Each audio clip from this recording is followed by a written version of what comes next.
All right, now it's time for the folding test. So whether you drive a car, an SUV, or a truck, I got you covered because I happen to have all three behind me. My fiance has a Ford Fusion four-door sedan. My parents have an SUV, a Chevy Equinox, and I, of course, have the Toyota Tundra full-size pickup truck. So I'm going to fold the bikes up and show you how easy or difficult it is to get these folding electric bikes into these three vehicles. Let's take a look. All right, I've been told how to fold this. I have not done it yet. So I guess seat down. Woo, tight. Kickstands up. Pedal there. So we're doing handlebar. There's a little piece of plastic here you spin out of the way. Releases the bars. I guess they go like that. And then slide that. Comes out. This is a very kind of stiff hinge. Whew.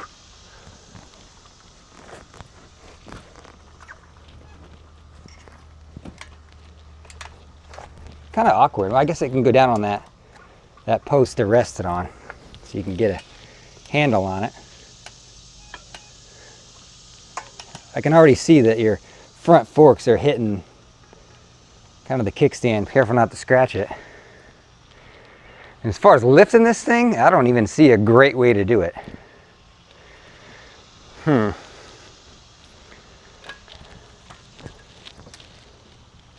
guess I'm going to go under the front piece of the frame and grab the rack. I don't know if it tells you in the manual how to do it, but that's what I saw as the best grip. And it's pretty heavy. I mean, it's 66 pounds, I think, so it's not an easy task.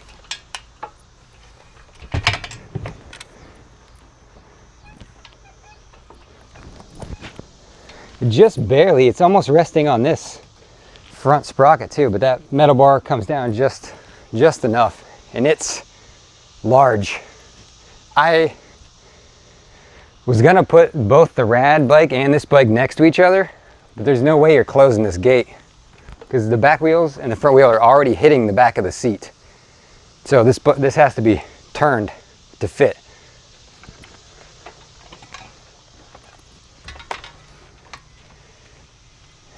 There you go. And that takes up pretty much your entire trunk space. I'm a little shocked at how much space that takes up. Holy cow. You're getting one bike. So if you bought these in pairs, you're not putting them side by side in a Chevy Equinox or probably a RAV4 or an Escape. You're gonna have to put the seats down for sure to get two in here. So note that, but there you go, it's in. All right, I've folded the LectricXP up and put it longwise. We folded the seats down so we can make room to try to get a second foldable bike in here. So let's see if it fits.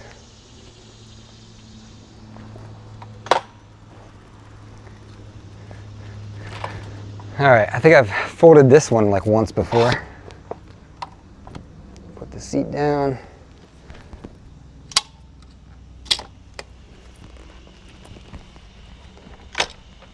Ooh. That catches there. There we go.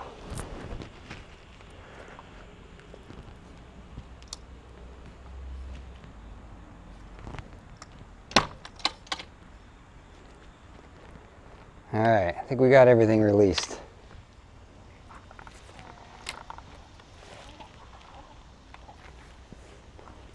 Same idea here.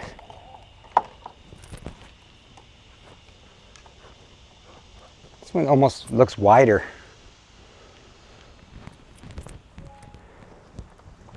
There's no rear rack to grab on this one. So I can actually feel the weight difference between this and the electric. The electric is, I think, like 7 pounds lighter.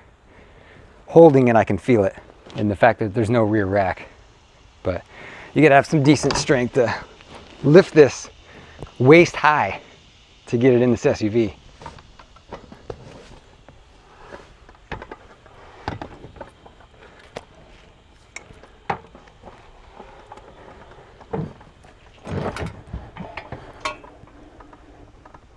I mean, it barely gets in there.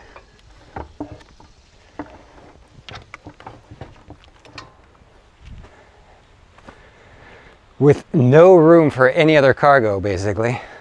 But you can get 2 folding bikes side by side in a Chevy Equinox.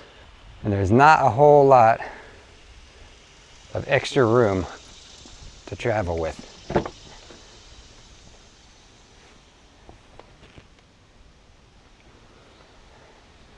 Yeah, my lovely assistant will now attempt to lift this bike into the car. Go ahead, give it a shot. How would you get that in there? I would say grab the frame here and then grab the, now you're grabbing the plastic, grab the metal fender. Oh God. Lift with your legs. Can you even lift it off the ground? No. Don't hurt yourself. That's heavy. Okay. So you're not getting that in the trunk, okay. No. All right, well there you go. So unless you are in amazing shape and you can deadlift 70 pounds waist high into the car trunk, you might struggle with these foldable electric bikes. They are heavy. Now I do have the batteries on the bike. Keep that in mind, that's an extra like 7 pounds of weight that's added, but that's not all that much realistically for trying to get these bikes into a car. But let's go try some of the other cars now. All right, here we are with a Ford Fusion. We're gonna try to get it in the trunk. Just looking at this, I don't know that we got the space to do it. It's pretty narrow. For a trunk and a car, it's actually pretty large right here. But for this bike, I don't know if it's gonna go in there. We're gonna try the Rad Mini first.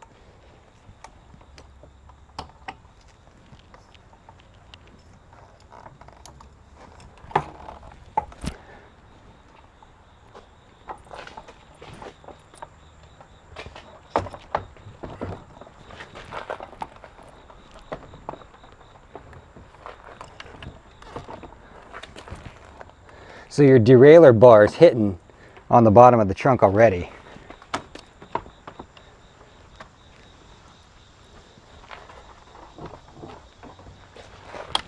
Nah, there's just no way. No way is this going in there. Too many pieces hitting. You'd never get it in that trunk. Because you're hitting the derailleur bar here, the front gear's hitting there, the handlebars are hitting up top. This is even a wide trunk. And you have to manhandle the bike up, lay it flat on its side. So you're really wrestling this thing. It weighs 70 pounds. But there's no way that's going in there. So if you've got a car like this, you're not folding your bike and putting it in the trunk. You can try a back seat, we can try that. All right, here we can try to get it in here.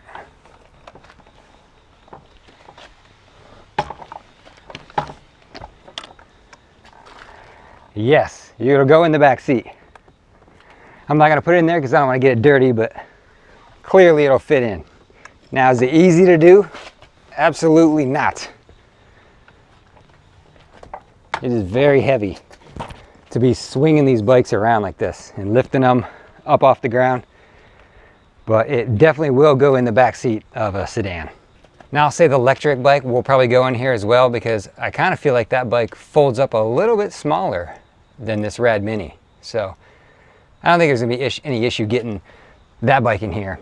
I'll try the electric in the trunk, but I don't think it's gonna work. All right, here is your electric bike. This is the regular electric, not the step-through. See if it goes in the trunk.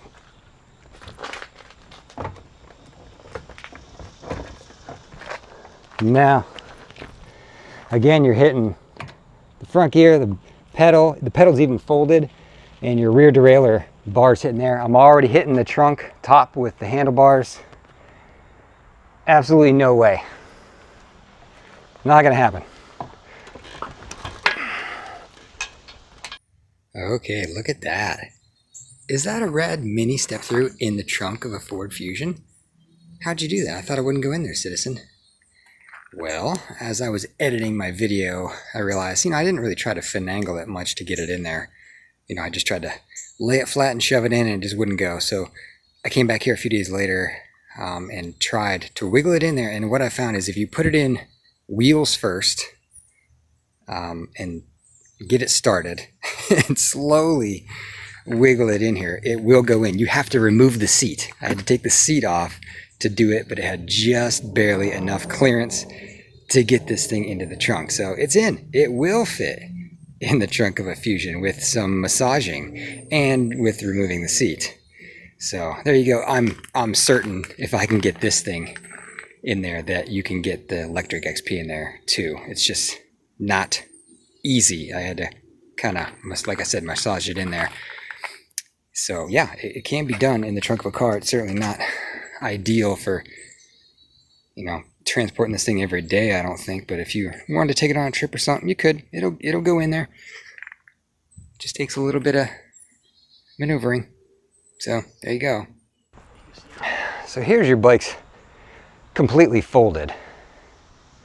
I want to say the electric bike folds a little bit slimmer than the Rad. The Rad, these handlebars, they just stick way out. It's the angle of the fold. You can see Rad comes off here, where the electric comes a sharper fold. So the handlebars stick tighter to the bike. It folds up narrower. We're going to take some quick measurements, but this bike, the electric bike, definitely looks and folds smaller for sure. All right, can you put the electric in the back seat of a Tundra?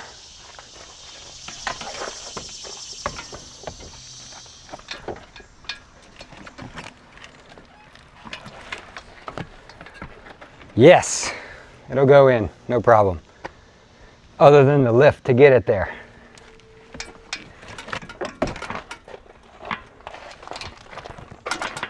You better have some strong back muscles moving these bikes around, that's for sure. Because you can't really bend your knees because you're right at the bike. So you kind of have to just back muscle it up. So does the Rad Mini go in the back of a Tundra? I would tell you this bike is more awkward and difficult of a lift for sure. Without that rear rack to grab onto, if you have a rear rack, it would make it better. And then trying to get this is a skinny opening.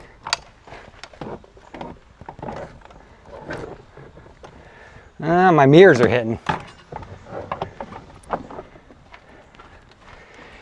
If I push the seat forward, probably,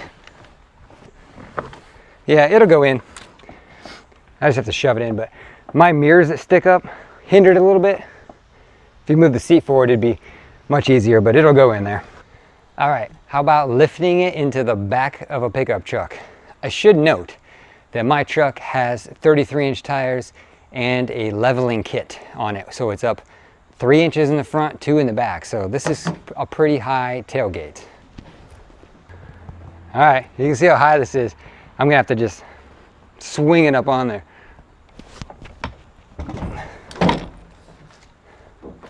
It's quite a lift. I'm 6'1", so you imagine if you were 5'7" trying to do that. Same with the electric. This one's easier to handle. It is. I can feel it's lighter, and both these bikes would be lighter if I took the batteries out. So I'm doing this batteries in. That's adding like 7 pounds, but again, it's not gonna just swing it up.